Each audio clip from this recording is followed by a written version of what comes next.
Good morning, everybody. I just wanted to show you this. I hope you can see it through the trees. Let me turn this light out. Hang on.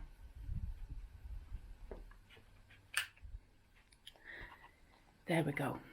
Can you see that beautiful moon through the trees? I really like the moon, you know. Anyway, today is a very, very windy, blustery day. However, there's a fella down there running. However, look at that moon. It's beautiful, that. Look at it, just peeking through the trees. Anyway, so yeah, I'm going to Oldham. We're going to go and finish off the Charles and Sarah video. I think I might go to, yeah, we're definitely going to Oldham, and I think we're going to go somewhere else as well. Everyone, oh God, it's so cold today. Now, this one here has got a wire around it, this grave, which usually means they're going to pull it down. And they've had some sort of notice on it. Is the notice at the back? Let's have a look. No, but it has had a notice on it. So we'll have to see if we can find any modern living relatives and tell them about this. But this is Alice, the beloved wife of Thomas Carthy and daughter of John Buckley, who fell asleep in Jesus. 9th of July, 1867, in the 61st year of age. She was most beloved by those who knew her best, and the blessing of him that was ready to perish came upon her. Also, Thomas Carthy, he died at Bowden, June 22nd, 1885. He was 71. Must have been her husband. She was older than him, if that's the case. We've got Elizabeth, wife of Peter Hindley, in here. She died in 1883. No sign of Peter, though. How strange. There's actually quite a lot of people in here. Elizabeth, May, Mark. I've looked at Joseph Byron before. I can't think what he was, but for the purpose of this video, we'll put him in. That's the top of the grave. He was only... well, I say he was only young. He was getting on a few years. Joseph Byron, born November 11th, 1813, died February 15th, 1888. His wife, Alice, she died very young. She died September the 29th, 1868. She was 46 years old. I'll tell you what, everyone, if you didn't know how cold it was up here, it's to your bone freezing. That's how cold it is. Oh, look. Oh, God. Let's have a look here.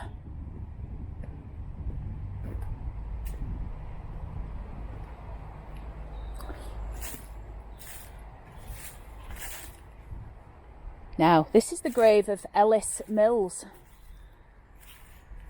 Ellis Mills of High Street, Oldham. He died November 14th, 1877. He was 76 years old. Emma, daughter of Ellis and Alice Mills, she died in 1928. And then we've got Alice on this side. She died in 1867, so 10 years before her husband. She died the 20th of July. Oh, so cold. Love being back in Chadderton Cemetery, everyone. It's my favourite place, you know it is. Oh, look at this. Reverend George Hallett Christie, Methodist New Connection Minister, Oldham Circuit, born 1866, died April 25th, 1899.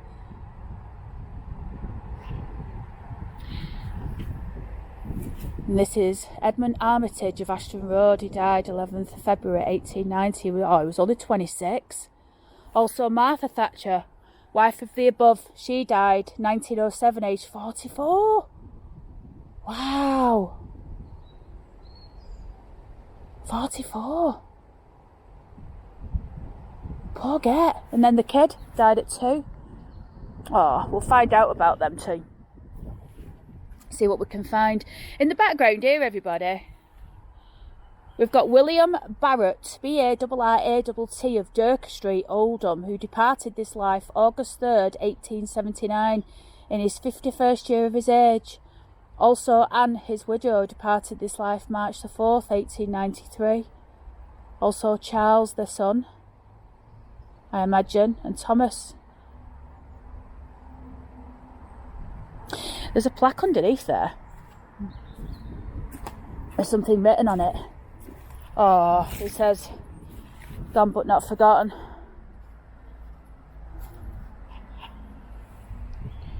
Joel Tetlow. Now, Tetlow is a very prominent name in Oldham's history. Joel Tetlow of Hale, formerly of Oldham, who died 25th of January 1916. He was 71. Also, Anne. I've just seen one over here I want to have a look at. And then I'm going to head back over to Eli's side.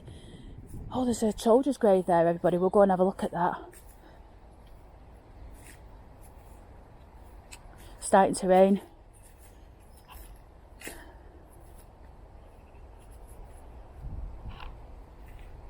Alfred Swales of Manchester Street, Oldham, probably a shop owner, died June the 3rd, 1900, aged 60. Also, Emma, his wife. Everyone, it's starting to rain. I don't believe it.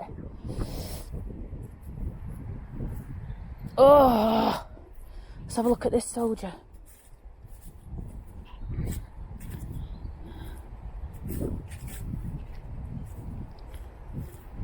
L North, Royal Artillery, April 14th, 1944.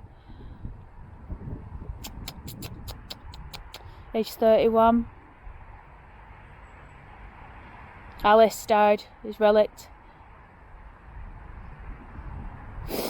This flag's falling down, everybody.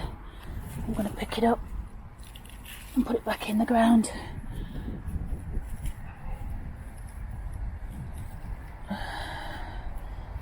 There we go. There we go. There we go. Beautiful. And we've got another flag over here. This must have been a soldier. Maybe first or earlier wars, Boer Wars or something. I don't know. Let's have a look. James Albert Neild of Radcliffe Street, Oldham. Died January the 15th, 1909, aged 44 years. Also, Emma, his wife, she died in 1957. She lived till she was 90. And Frank, he died in 1944. Bloody hell, she buried her husband and her son. But there's a flag, so I'm wondering if maybe he was in the Boer War. It wouldn't have been in the first because it had not even started by the time that he died. Had it.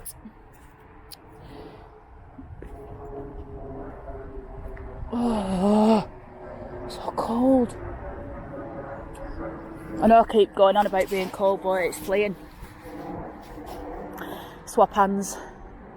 Right, let's go and have a look at that Southers grave, because the Southers family, Southers Street in Wearmouth was named after the Southers family, and there was a Mrs. Southers who was quite a generous woman. She gave thousands to help the poor in Oldham, and she opened she opened, oh, look at this.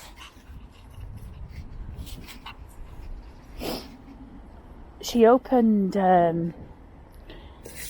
soup shops, not soup shops, like places where people could go if they were skint. Hey! See them, everyone. Look at them.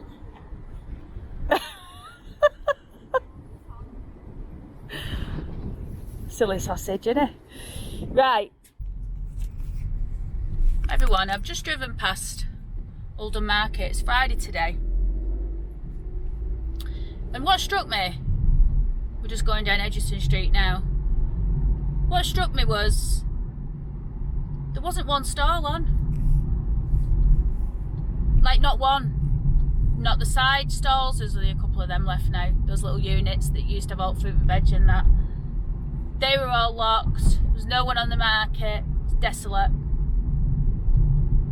And it made me think, like years ago, Monday, Wednesday, Friday, Saturday, the market was on fire, weren't it? The market was booming.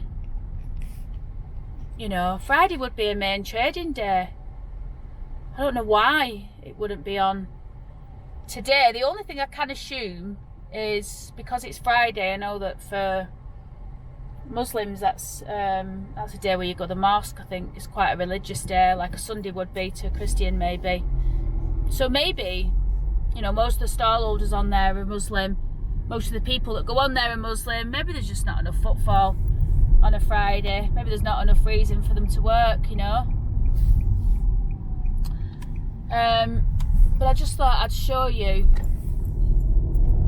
my little trip up to my auntie's. A little bit of a view of what Oldham's like now. We're going up through a place called Durka now, or Dutka. You know that Durka, its original name was Dirt Car. Dutka. And actually my granddad used to pronounce it Dutka. And I didn't know why he pronounced it Dutka. I thought it was because he had such a strong Oldham accent. Now I know that's because that's what it was called. And over the years, you know, the pronunciation is watered down to Durka. That's my analysis on the situation anyway. We're coming up to a place now called Lower House Mills, and interestingly enough, the grave that you've just been looking at, the Eli Lee's grave, his father Samuel, I'm pretty sure it was his father, had a mill up here. That's the pub, and that was called Lower House Mills. And in the 1800s it collapsed. They'd done an extension, and there was a really bad rain, storms or whatever, and basically it collapsed. The water got in on the foundations and it just all fell away. It was a massive thing. In fact, in St James's Church, just round the corner from where we've just passed, there's people buried in there, you know, young men. There's a guy in there who's like 21, 22, you know, just married, and he died in it. But also Samuel Lee's and his wife are buried in there. Now where the graves are, I ain't got a bloody clue, because what they've done, they've pulled all the stones up and for some reason put a lawn across it, and now all the stones are just piled up at the side. But it really winds me up that, because, you know, there's graves, there's bodies underneath that lawn. You don't know who they are, where they are. I mean, obviously there'll be a map, but that's not the point, is it? You know, you want to see a stone above a grave. And actually it would, and actually it would be really beautiful if we could see it, because all them stones in there are huge. Or a majority of them are. Anyway, I'm making my way around to my auntie's now, so I will see you soon. Everybody, I'm making my way back home to Barnsley now. I've had a fabulous day. So picked up my auntie Stella. You've seen Stella on the if you've watched the Charmel Shape videos, she's on one of those. I'm gonna chat in the restaurant. Anyway, we're going on holiday again together in February, going back to Charmel Shape on February the 12th. So that's really good, something to look forward to.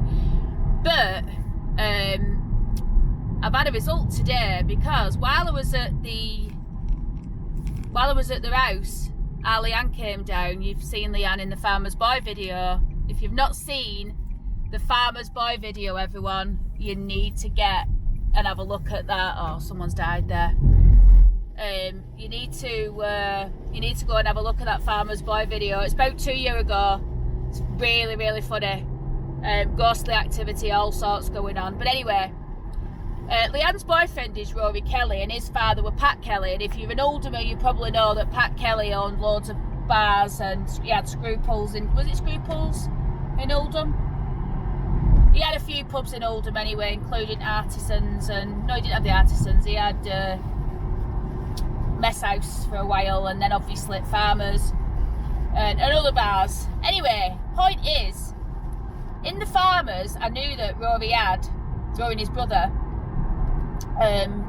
after his father had died, I made reference to that because I didn't know Pat. But in the pub were some really old pictures of like Oldham and stuff. And I said to Leanne, I says, does Rory have any of those pictures that he took out the Farmers? And she went, I don't know. I says, will you ask him? I'll buy him off him. Anyway, long story short, he's given me, I'm going to sort him out for it, obviously, I don't want it for nothing, but he's given me a picture, and it's 4 pictures of Oldham, and I'll show you when I get home if I think on before I edit this video. It's 4 pictures of Oldham at different stages. It's got the Regent on there, but it's also got like some really good you know, pictures of High Street and Yorkshire Street. Anyway, the point is I've got that, and it's in this beautiful frame, which I think has got like brass things on the end. I need to get some brasso and see if I can bring that up. And I went to River Island and I got a beautiful red dress in the sale, which I'm going to wear on my holiday, and I really, really like it. And it looks nice on as well. Just need to make sure I've got a fake tan on, and obviously a reasonable pair of shoes, not something flat because it'll look crazy. But anyway, that's all, everybody. I'll show you that picture when I get home. I'm going to go now, and I will speak to you when I get home.